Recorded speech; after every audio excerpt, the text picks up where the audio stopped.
ঘটনাটা খুবই স্বাভাবিক। তার সামনের সিটে একজন মহিলা আর তার পাশে আরেকটা লোক তার দিকেই মুখ করে বসে আছে। তারা কখন যে ট্রেনে উঠেছে কেউ জানে না। রিতমের দিকে তাকিয়ে সেই বউটা হাসছে একটু একটু, মাথার পিছনে ঘোমটা তোলা, কপালে আর সিঁথিতে লাল সিঁদুর জ্বলজ্বল করছে, পরনে লাল শাড়ি। গাড়ি চলেছে রাস্তা দিয়ে স্টেশনের দিকে। রহিমগঞ্জ স্টেশন সংলগ্ন রাস্তা মোটামুটি নিঝুম বলাই চলে। এমন সময় গাড়ির পেছনের সিটে বসে থাকা ডাক্তার রিতমের ফোনটা বেজে ওঠে। আরে হ্যাঁ, বেরিয়ে পড়েছি, এই তো চলেই এসেছি, আর মিনিট দুয়েক। এত দেরি হলো কেন? বলেছিলাম যে 9টার মধ্যে বেরিয়ে পড়তে। শেষ ট্রেনটাতে 10টা 5-এ, আর পাবে ওটা? আরে বেরোতে যাব, আরেকটা এমআই পেশেন্ট, কি করব? তাও ওটাকে ছেড়ে দিয়ে এলাম শিবমের হাতে। ও বলল এখন যা, না হলে ট্রেন পাবি না। কি কি ইঞ্জেকশন দিতে হবে তা আমি ওকে বলে এসেছি, কি যে করবে কে জানে। ট্রেনে উঠে আরেকবার ফোন করতে হবে ওকে। আচ্ছা রাখো, এখন স্টেশনে এসে গেছি, দেখি ছুটে ট্রেনটা পাওয়া যায় কিনা। বাই। রিতম গাড়ি থেকে নেমে টাকাটা দিয়েই ছুটতে শুরু করলো প্ল্যাটফর্মের দিকে। ড্রাইভার কিছু একটা বলতে যাচ্ছিল, কিন্তু রিতম সেসব শোনার জন্য এক মুহূর্ত অপেক্ষা করল না। রহিমগঞ্জ স্টেশনটার সামনে সিঁড়ি দিয়ে উঠেই বাঁ দিকে টিকিট কাউন্টার। একটা মাত্র ল্যাম্পপোস্টের আলোয় আধো অন্ধকারে গা মিশিয়ে দাঁড়িয়ে রয়েছে সেটা। এই স্টেশনে ট্রেনে উঠলে টিকিট কাটতে হয় না। এরপরে টিটি কাউকে বিনা টিকিটে ধরলেও শুধু এই স্টেশনের নাম বলতে হয়, আর সমস্যা হয় না কারোর, কারণ সকলে জানে এই স্টেশনের ইতিহাস। কিন্তু জানা ছিল না একমাত্র রিতমের। সে এসেছে এখানে মাত্র 1 মাস। রহিমগঞ্জ হেলথ সেন্টারে তার প্রথম পোস্টিং হয়েছে। 1 মাস পরে এই প্রথম সে বাড়ি ফিরছে। হঠাৎ পিছন থেকে কেউ একজন চেঁচিয়ে উঠল, দাঁড়ান! সে থমকে দাঁড়িয়ে পিছন ফিরে তাকালো। একটা পাগল মতন লোক, গায়ে একটা ছেঁড়া চাদর আর হাফ প্যান্ট। এই ঠান্ডাতেও একটুও না কেঁপে এইভাবে অর্ধনগ্ন শরীরে কিভাবে দাঁড়িয়ে আছে তা দেখে রিতম বিস্মিত হলো। চোখগুলো কিরকম একটা ধোঁয়া ধোঁয়া লাগলো। অন্ধকারে চাদরের নিচ থেকে হাতগুলো খুব স্পষ্টভাবে দেখা যাচ্ছে না। হাফ প্যান্টের নিচে থেকে হাঁটু অবধি একটা মাত্র পা দৃশ্যমান, তারপর সেটাও অন্ধকারে হারিয়ে গেছে। রিতম হাঁপাতে হাঁপাতে বলল, কি হয়েছে? আমি ট্রেন ধরতে যাচ্ছি, পিছন থেকে ডাকলেন কেন? ট্রেনটা এবার মিস হয়ে যাবে আপনার জন্য। যাবেন না? আপনি জানেন না এখানে শেষ ট্রেন কখন আসে?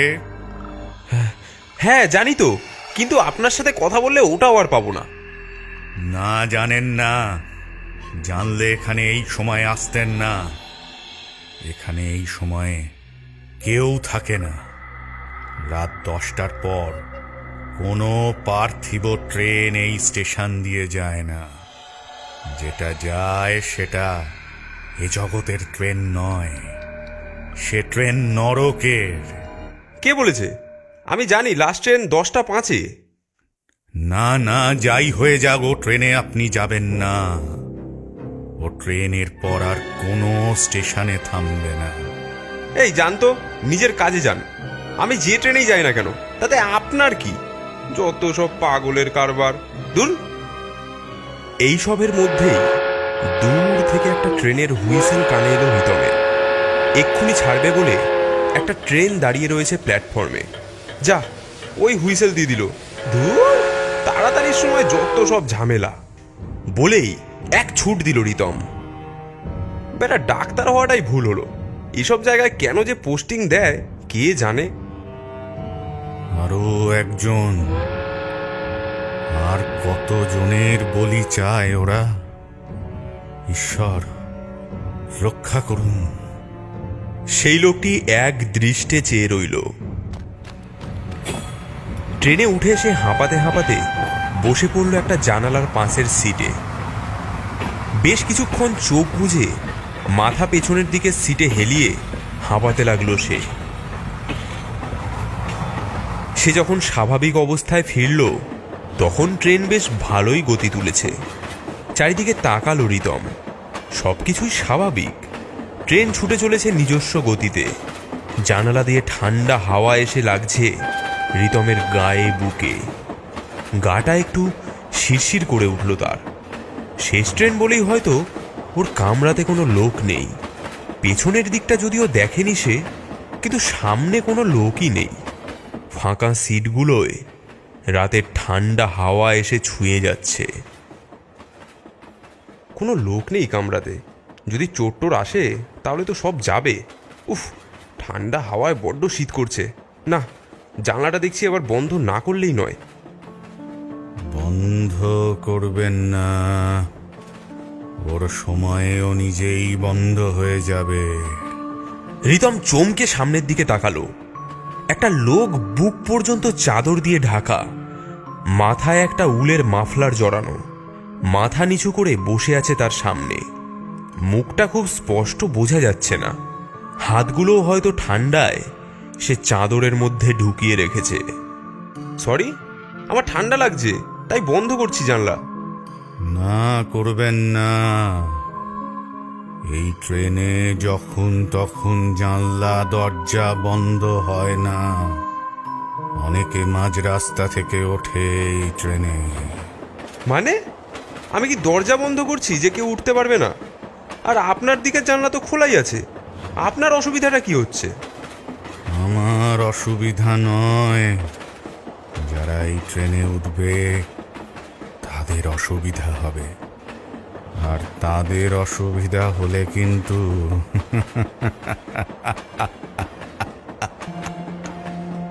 শেষের কথাগুলোর মধ্যে কেমন যেন একটা গা শিরশিরে ভাব ছিল। তার সাথে ওই রক্ত হিম করে দেওয়া হাসির শব্দ রিতমকে জানলা বন্ধ করা থেকে বিরত রাখতে বাধ্য করল। কে আপনি?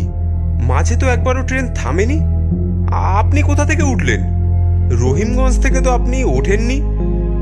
আপনি খেয়াল করেননি হয়তো, আমি যে তার পরের স্টেশনেই উঠলাম। পরের স্টেশন মানে? মাঝে তো ট্রেন একবারও থামেনি, শুধু একবার একটু স্পিড কমে এসেছিল। হ্যাঁ, আমাদের ওঠার জন্য ওটাই যথেষ্ট। আর রহিমগঞ্জের পর আর কোথাও থামবে না এই ট্রেন। লোকটা পাগল নাকি? চলন্ত ট্রেনে কিভাবে উঠবে? এ নিশ্চয়ই মিথ্যা কথা বলে ভয় দেখানোর চেষ্টা করছে। এরপর দুজনেই চুপ করে গেল। কেউ কোনো কথা বলল না। লোকটা এতক্ষণ কথা বললেও সে মাথা নিচু করেই ছিল, তাই মুখটা এখনো দেখেনি রিতম। রিতম নিজের ফোনটা বের করে দেখল, তখন বাজে 10:25। আর 5 মিনিট পরেই পরের স্টেশন কুলতলি। না, একবার শিবমকে ফোন করে দেখি পেশেন্টের কি অবস্থা।